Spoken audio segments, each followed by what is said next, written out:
Obrolan inspiratif, penuh semangat dan kreatif. Halo semuanya, balik lagi bersama DKV Vibe Muska. Kali ini kita akan membahas sesuatu yang sangat penting sekali, yaitu cara memanage uang dan cara berinvestasi.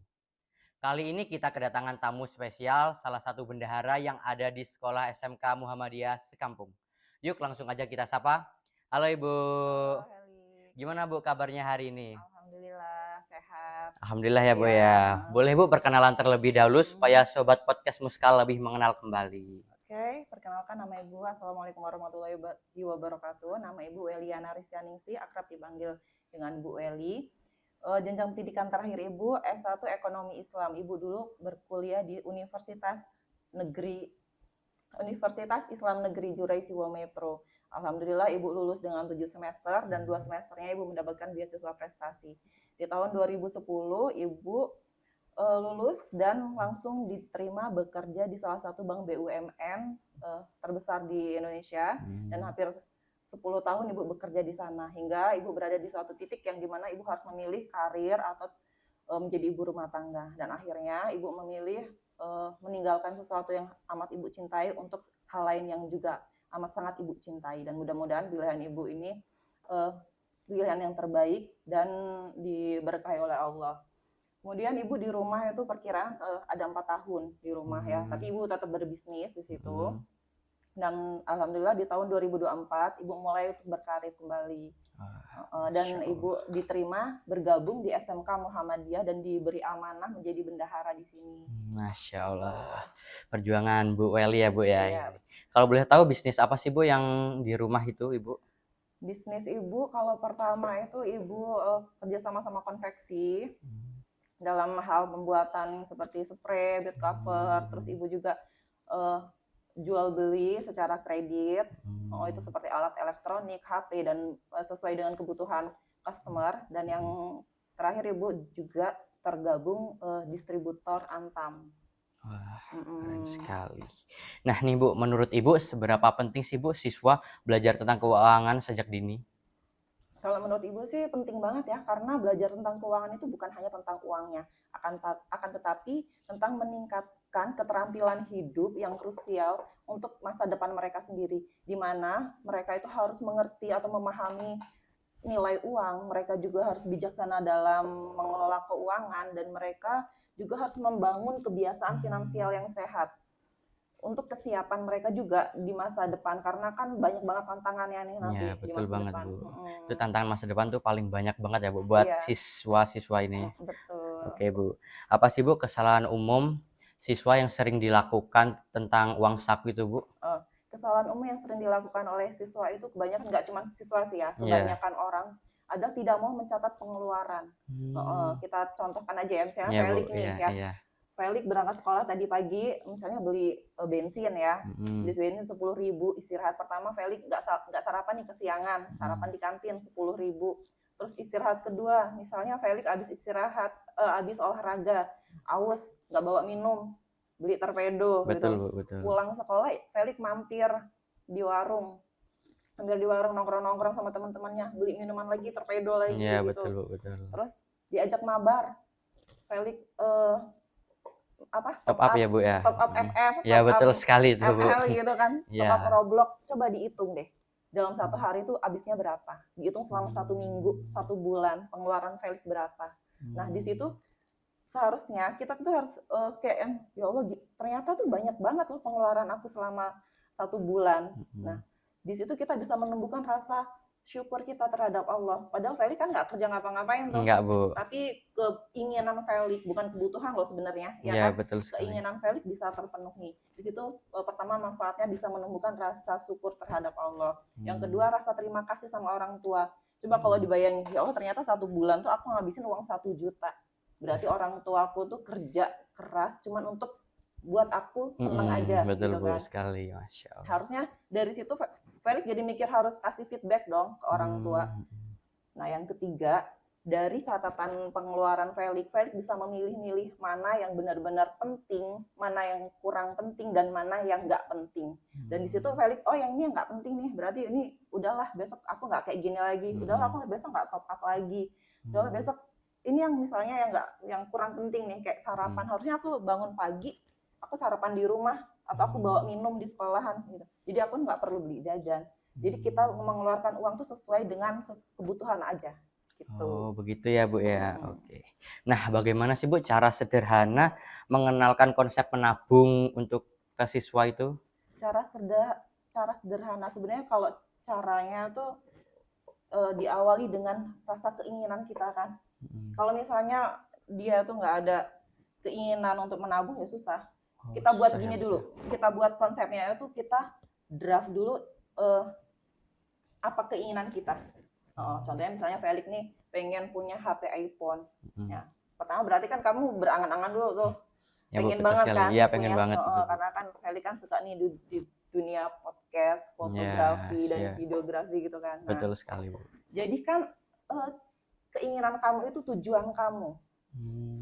Jadi jadiin tujuan. Jadi menabung kamu tuh tujuannya untuk beli HP, iPhone gitu kan. Nah, yang ketiga, bertekad bulat. Bulatkan tekad dan istiqomah. Jadi kalau misalnya cuma ingin aja, terus udah jadiin tujuan, tapi kamu nggak bertekad bulat, ya percuma. Ya kan? Percuma ya, Bu ya. Percuma nggak jadi nabung. Nah, kalau misalnya kita udah tekad nih, udah bulat tekad kita hari ini nabung, tapi kita nggak istiqomah, ya besok lagi nabungnya. Betul sekali, Bu. Itu sering terjadi, Bu. Iya, sering banget terjadi. Penting juga tuh istiqomah itu yang paling penting dan paling susah biasanya. Oh, begitu ya, Bu. Oke. Menurut Ibu, berapa persen sih, Bu, dari uang saku idealnya disarankan untuk tabungan? Kalau misalnya kalau persentase itu kita nggak bisa memastikan ya, karena kan setiap siswa itu beda-beda. Ya, Jadi ada siswa yang dikasih uang saku itu pas sesuai dengan kebutuhannya. Misalnya sehari dikasih uang saku sama ibunya 15.000, dipesenin untuk beli bensin gitu. Untuk beli bensin 1 liter, sisanya kan misalnya 3.000. 3.000 kan nggak mungkin kan kita mau ini 3.000 ditabung terus kita nggak minum atau apa gitu kan. Mungkin. Berarti itu kalau menurut Ibu dengan yang seperti itu, anak yang seperti itu mendapatkan uang saku sesuai dengan kebutuhannya aja, dengan dia tidak meminta lebih sama orang tuanya, itu dia udah bisa memanage keuangan berarti, ya kan? Nah, yang kedua kalau misalnya dia mendapatkan uang saku itu lebih banyak dari apa yang dia butuhkan. Misalnya sehari dikasih sangunya 40.000. Nah, kebutuhan dia apa? Cuma beli bensin sama sarapan aja. Ya berarti sisanya bisa dipersentasekan. Nah, biasanya persentasenya itu 50 yang kalau dari yang Ibu baca itu ya. 50, 30, 20. Jadi 50% itu untuk kebutuhan pokok. 30%-nya itu untuk keinginan kita, tabungan keinginan, dan yang 20%-nya itu untuk tabungan investasi. Gitu. Jadi kalau misalnya kita nggak ada tabungan keinginan, ya kita nabung tapi kita juga kan nggak boleh pelit sama diri sendiri kan? Iya, Bu, betul sekali, jangan Jadi pelit. kalau misalnya 50% untuk pokok, 50% untuk investasi, itu juga kurang bagus sih. Jadi kita harus memang memberikan ruang 30% untuk tabungan keinginan kita. Gitu. Oh, gitu ya, Bu. Bagaimana sih, Bu, cara menghindari dengan kehidupan yang sangat boros sekali itu?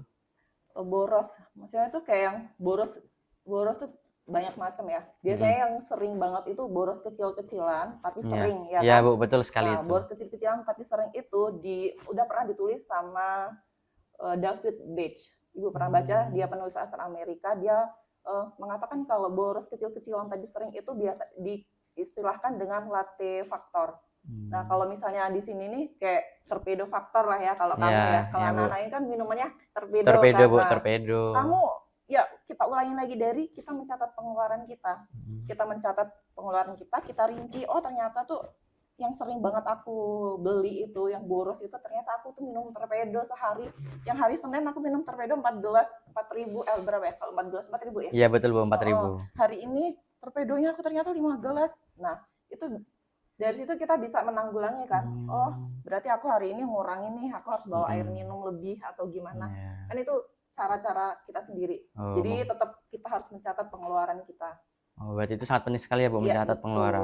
Oke.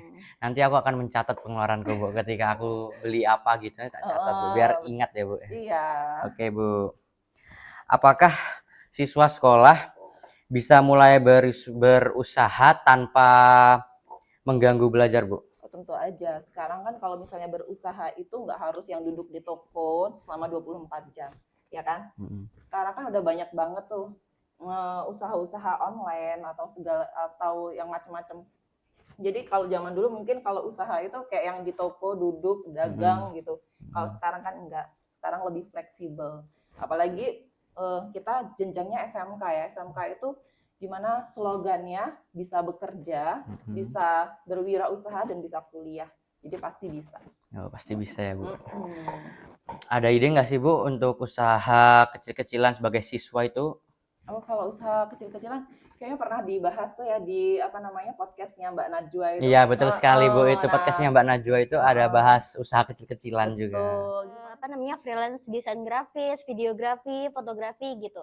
Dan aku juga ada freelance lain di usaha akrilik. Jadi kayak gift gitu, misal mau ngasih hadiah temen gitu. Nah, aku juga freelance di bidang itu juga. Dimana di sana itu kita harus melihat peluang ya, peluang apa yang misalnya lagi in banget kan. Misalnya kalau dia suka make up, berarti ya kita bikin bisa konten make up atau kita bisa apa namanya jual jasa kita make upin orang, pokoknya banyak lah. Kita lihat peluangnya kita dulu, skill kita, dan kita mau kemana gitu. Oh, gitu ya, Bu ya. Nah, apakah siswa sudah perlu belajar tentang investasi, Bu? Oh, udah perlu.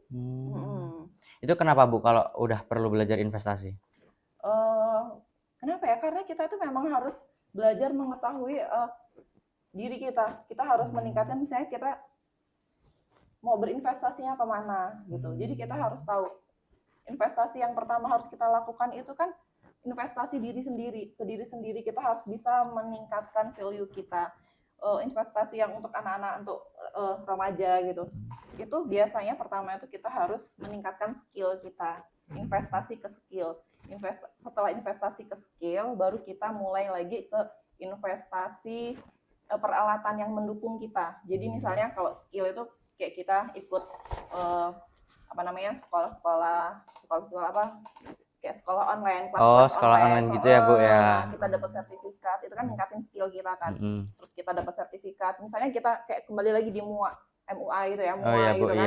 Kalau kita punya sertifikat kan berarti kita tuh value kita lebih dari yang lain gitu kan. Iya, Bu, ya, Nah, terus kita juga tingkatin di make up kita, investasinya ke make up kita atau ke peralatan kayak misalnya kalau Felix sukanya HP sukanya bikin video berarti kan HP.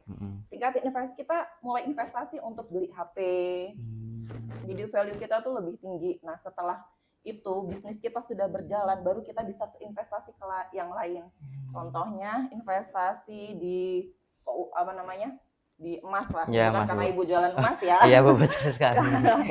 Nah, kalau misalnya usaha kita udah berjalan, modal kita udah banyak, kita bisa investasi ke emas. Kenapa emas? Karena emas itu kalau menurut Ibu likuiditasnya lebih besar. Oh, lebih besar ya, Bu. Dia nggak tergerus sama inflasi. Dia mudah juga dicairkan gitu. Nah, setelah misalnya nih kita usaha kita udah gede, investasi emas kita udah banyak atau kita punya depositnya udah banyak, investasi yang ke deposit lah. Deposit kita udah banyak. Terus kita pengen investasi yang lain, kita bisa baru kita bisa lari ke saham, ke reksadana atau kripto gitu. Sebenarnya bisa, cuman kita jangan totalkan ke situ dulu karena itu resikonya tinggi, high risk.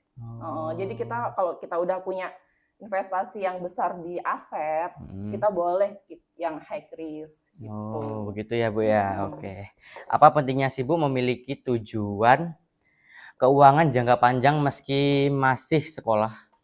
Kalau menurut Ibu ya, kita baru lahir aja punya tujuan hidup kan? Iya, Bu, betul sekali punya tujuan hidup. Kenapa punya tujuan hidup? Agar kita terarah hidupnya.